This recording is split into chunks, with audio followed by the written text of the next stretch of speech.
Oke, kita lanjut lagi. Gimana di sini? Ini dia. Jadi udah pada familiar ya. Ini saya akan. Nah, jadi kata multimedia berasal dari bahasa Latin, yaitu multi yang memiliki arti banyak atau bermacam-macam. Medium yang memiliki arti sesuatu yang dapat digunakan untuk bisa menyampaikan maupun membantu. Ya, jadi ini mungkin lebih banyak teori ya di pertemuan pertama ya. Mungkin nanti kedepannya akan lebih banyak prakteknya sih, maksudnya akan banyak prakteknya. Jadi sini fundamentalnya dulu. Jadi sedangkan pengertian dari multimedia interaktif sendiri itu ya merupakan suatu multimedia yang sudah dilengkapi dengan alat pengontrol yang bisa dioperasikan oleh para pengguna atau user, di mana pengguna tersebut sudah bisa memiliki apa yang dilakukannya untuk menuju proses selanjutnya. Oke, lanjut.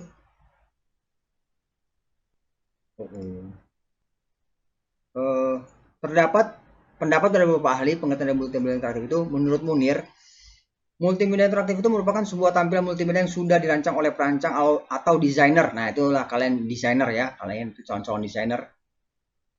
Hal tersebut dilakukan agar tampilan dapat memenuhi fungsi, yaitu untuk dapat menginformasikan pesan dan juga mempunyai interaktivitas ke penggunanya.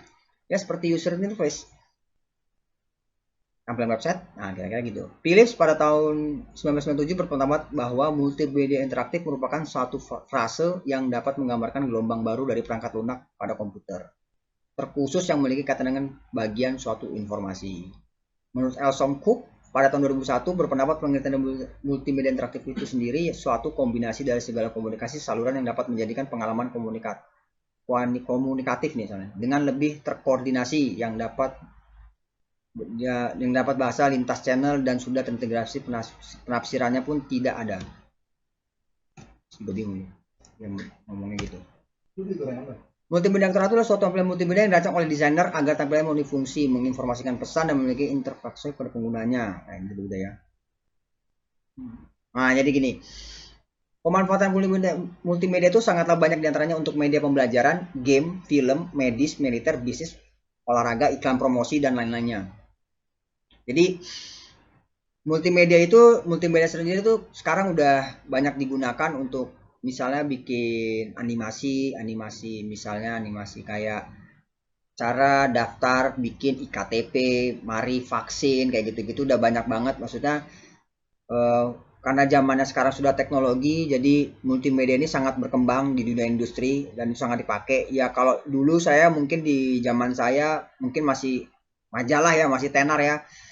Jadi kita ngebahas masalah pertama user interface-nya dulu. Oh, bagian cover nih bagaimana? Ya sama kayak multimedia interaktif tuh kayak tampilan penggunanya nanti ada namanya user experience tuh, pengalaman nyaman nggak kira-kira, susah nggak di ininya apa namanya digunakan sebagai usernya, penggunanya. Makanya itu sebenarnya tapi di dalam sini juga banyak ya kan yang maksudnya bukan hanya sekedar desainernya aja gitu, tapi ada nanti ada riset penggunanya. Nah, itu kita akan belajar di materi-materi selanjutnya. Oke, lanjut.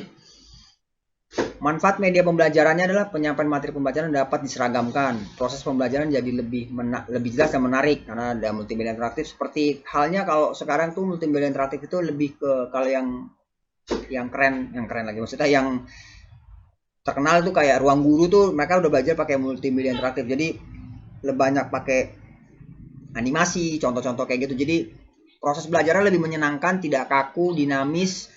Jadi mahasiswa juga bisa punya gambaran gitu kayak gitu. Jadi lebih mudah dipahami karena orang melihat visual, mendengarkan audio, dan mereka akan mengulang itu. Jadi itu lebih menarik.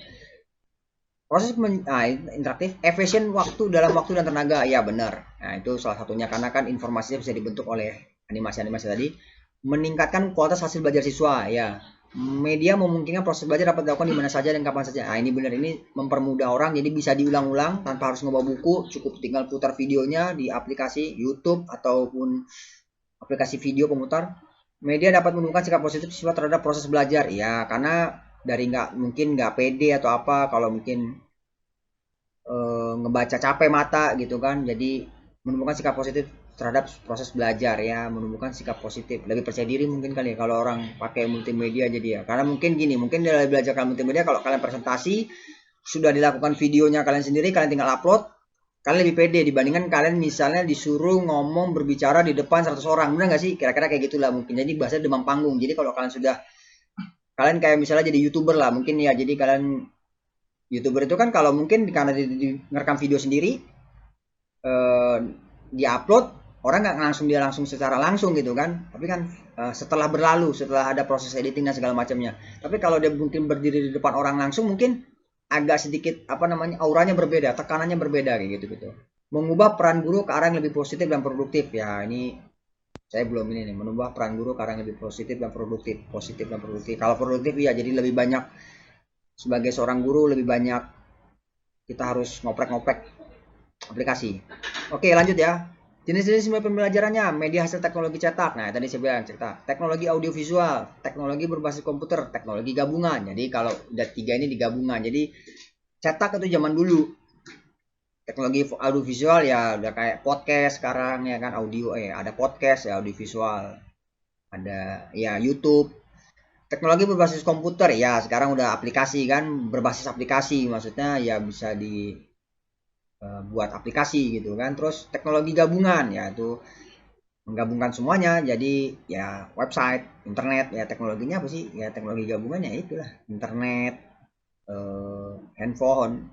Ya balik lagi internet lah kita mau gabungannya. Ya mungkin foto, video, sinematografi itu mungkin teknologi gabungan, teknologinya. Oke, lanjut. Alat bantu pengembangan media pembelajaran. Nah, dulu nih ada Adobe Flash. Dulu namanya sebelum Adobe Flash itu Macromedia Flash. Jadi saya dulu sempat belajar, cuman nggak lama. Adobe Flash saya juga dulu belajar di kampus, itu cuma 1 semester atau 2 semester gitu. Ada yang pernah belajar pakai Adobe Flash nggak di sini? Kalau saya boleh tahu. Loh? Belum, Pak. Nah, gini. Belum, Pak. Adobe Flash ini sebenarnya apa ya? Agak klasik gitu, agak jarang dipakai orang sekarang saat ini. Soalnya di Adobe Flash ini lebih ke arah After Effects. Hampir-hampir mirip dengan After Effects.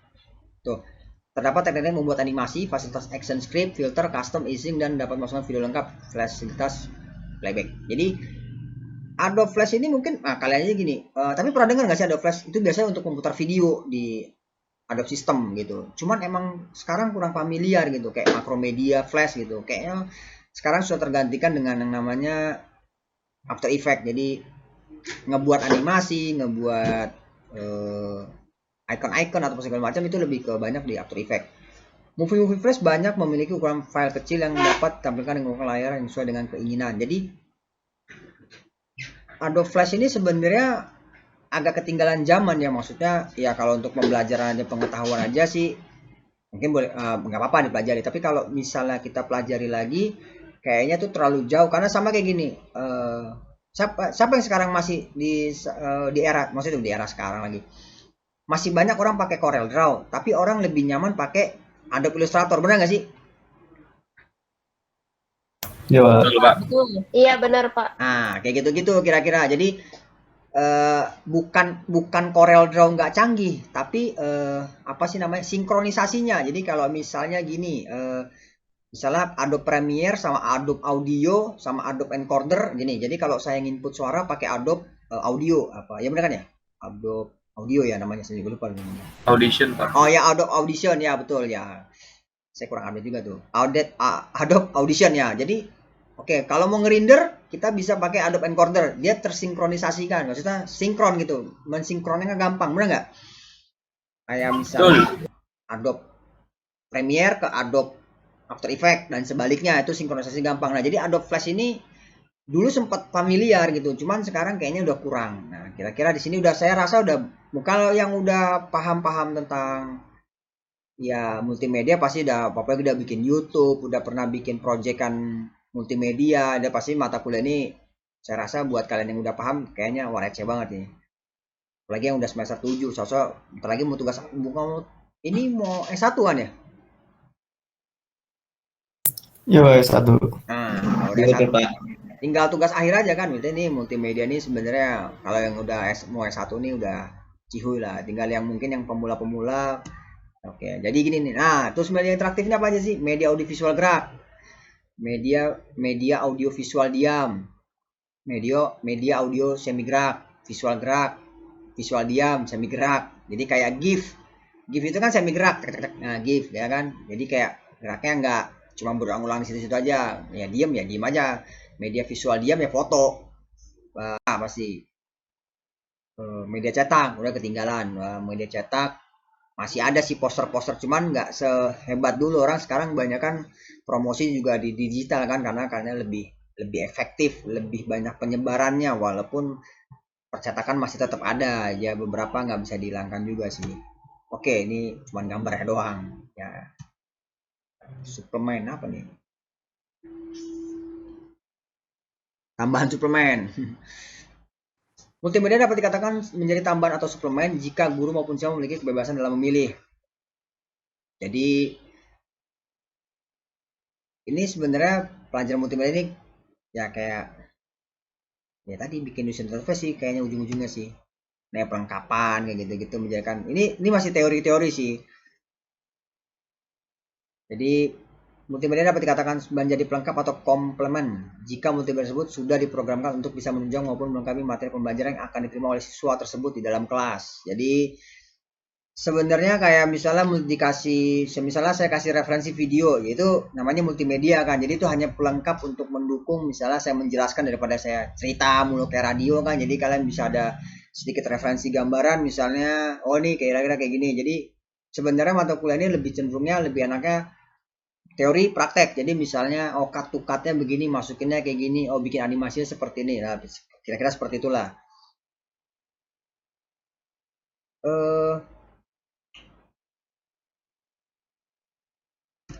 Lanjut lagi ya, penggantian substitusi. Multimedia dapat dikatakan menjadi pengganti atau substitusi jika multimedia tersebut bisa menggantikan sebagian besar peran seorang guru. Ya, bisa benar. Jadi maksudnya gini, jadi mungkin gurunya cuma ngejelasin by video bla bla bla bla.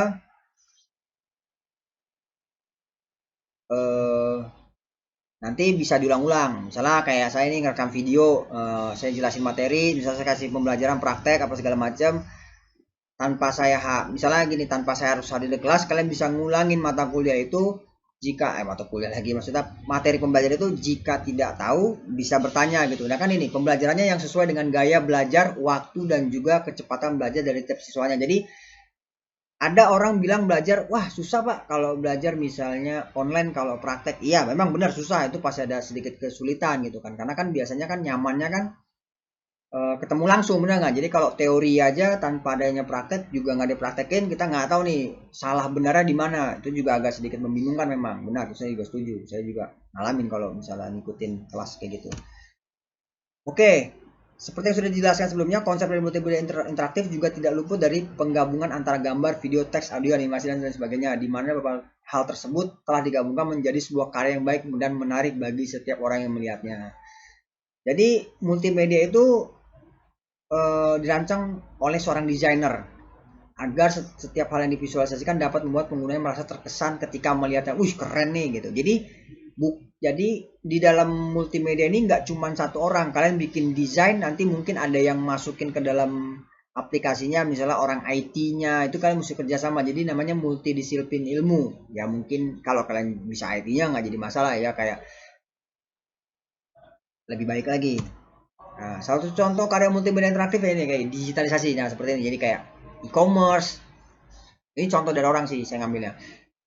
Jadi kalian bisa kayak MyParmat itu salah satu multimedia interaktif. Jadi ada bisa absen, bisa chatting. Saya juga baru sih baru tahu maksudnya. Di kampus ini sih saya baru tahu, baru punya aplikasi ini. Di kampus yang sebelah saya nggak punya aplikasi ini soalnya. Jadi menurut saya ini cukup keren, maksudnya keren gitu. Jadi ada aplikasi nama absennya checklist seperti ini gitu. Jadi mungkin setiap kampus, setiap universitas punya kelebihan dan kekurangannya masing-masing, tapi ini cukup keren sih. Nah, seperti ini tampilan multimedia interaktif. Jadi ada oke, ini azan. Nah, pas di sini sudah habis materinya. Bentar, saya stop dulu. Karena azan, kita break dulu sebentar mendengarkan azan.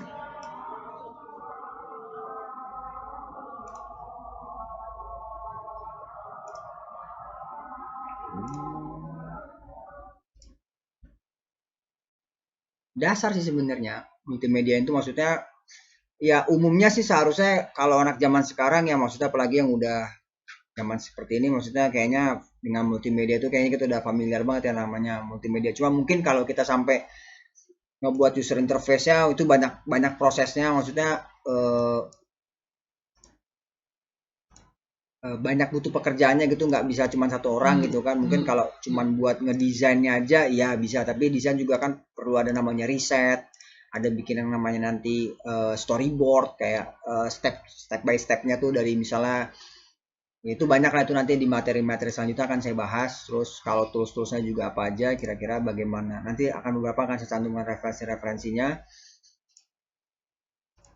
Saya sih secara UI UX saya juga nggak ini sih, maksudnya nggak jago-jago amat gitu, saya cuma tahu aja gitu, saya juga belum bikin UI UX gitu. Tapi kalau secara fundamentalnya maksudnya ya saya paham, oh UI UX tuh kayak gini bikinnya, oh pakainya ini, oh nanti dia akan seperti ini, oh dia kebutuhannya ini, oh dia butuhnya audio ini, oh nanti bisa diputar seperti ini gitu. Karena terakhir saya kerja di apa namanya, Deko Rumah. Jadi saya kerja di Deko Rumah itu